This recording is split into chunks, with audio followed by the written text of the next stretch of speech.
अस्सलाम वालेकुम जी। खान साहब के हवाले से बात करना चाहूंगा। आज अलकादर ट्रस्ट केस की अडयाला जेल में समाअत थी।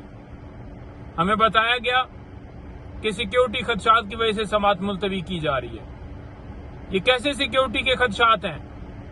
जहां पर अडयाला जेल के बाहर गाड़ियां आ जा रही हैं, मोटरसाइकिल आ जा रहे हैं, रेडी वाले आ रहे हैं और पैदल लोग भी चल रहे हैं, लेकिन सिक्योरिटी का बहाना बना के समाअत मुलतवी की गई। जज साहब अंदर नहीं जा सकते, वकला नहीं जा सकते, उनकी फैमिली नहीं जा सकती। वहां पर बाकी अमला मौजूद है, वो अमला जिसकी कस्टडी में है, और वो किसके अंडर है, किसकी हुकूमत है? वो लोग जो हमारे मुखालिफ हैं, जो इमरान खान के मुखालिफ हैं। मुखालफिन की कस्टडी में इमरान खान साहब हैं, तो उनकी जान के हवाले से हमेशा हम खदशात ज़ाहिर करते रहते हैं कि हमें इनसे कोई अच्छे की उम्मीद नहीं है।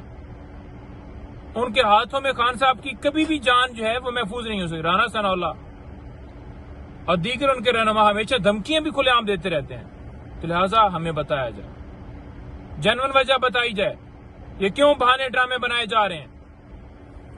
और आज साइफर केस की और इसके अलावा तोशा खाना केस एक नया जो चलाया गया, उसमें नोटिस भेजे गए थे खान साहब और बुशरा बीबी साहबा को, तो उन दोनों केसेस की समाअत थी इस्लामाबाद हाई कोर्ट में, बगैर जवाज के मुलतवी कर दी गई है। समाअत मुलतवी हो गई है, केस आज नहीं लग रहे। इद्दत केस लगा हुआ था आज, हम वहां पर पेश हुए।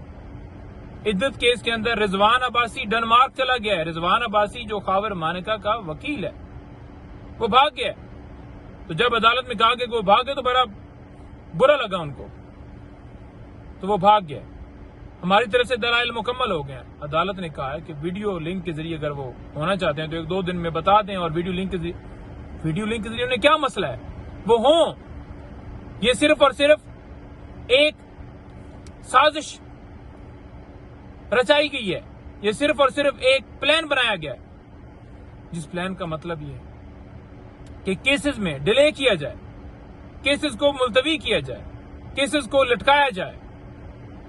अगर बीबी साहबा आज फैसला हो जाता तो बीबी साहबा की हद तक आज रिहाई हो सकती थी, लेकिन पहले भागे, फिर अदालत के ऊपर अदम एतमाद किया उन्होंने, फिर कल बहाना बनाया कि मैं बाहर जा रहा हूं, हालांकि कल भी मुकम्मल कर सकते थे, आज वो डेनमार्क है।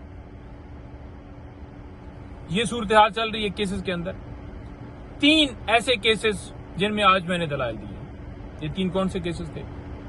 25 मई 2022 को खान साहब ने पुरअमन वो एहतजाज हुआ था, लॉन्ग मार्च हुआ था, जो हर पाकिस्तानी का हक है, आईने पाकिस्तान देता है कि आप पुरअमन एहतजाज कर सकते हैं। उसके ऊपर 18 से 19 FIR खान साहब के ऊपर दर्ज कर दी गई थी। उनमें आज मैंने बरीयत की दरखास्त जो है वो जो दी हुई थी, उसके ऊपर दलाइल दिए हैं और कहा है कि खान साहब को और उसके साथ दीगर रहनुमा थे, इन तमाम को बरी किया जाए, जिसमें मुराद सईद साहब भी हैं, जिसमें शिबली फराज साहब भी हैं, जिसमें शहरियार अफरीदी साहब भी हैं, जिसमें जो है वो जरताज गुल साहिबा हैं।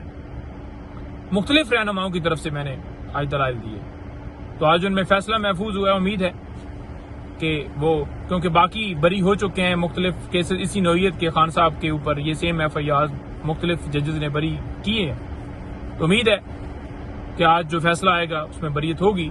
लेकिन मैं आपको वाज़ेह करना चाहूँ कि खान साहब को मुसलसल इंसाफ से महरूम किया जा रहा है। खान साहब, उनकी फैमिली, तमाम पार्टी के रहनुमा, हर एक को इंसाफ से महरूम किया जा रहा है। कोई मिलिट्री कस्टडी में, किसी को गिरफ्तार किया जाता है, बेल मिलती है, नए में उठा लिया जाता है। एक बंदा पाकिस्तान में मुख्तलिफ थानों में उसके ऊपर मुकदमा दर्ज हैं। एक बंदा एक टाइम के ऊपर एक जगह पे हो सकता है। मैं फॉर एग्जाम्पल अभी इस्लामाबाद हूं, तो मैं इस टाइम के ऊपर सरगोदा तो नहीं हूं, इधर हूं ना। ऐसे मुकदमात बनाए गए। बहुत शुक्रिया।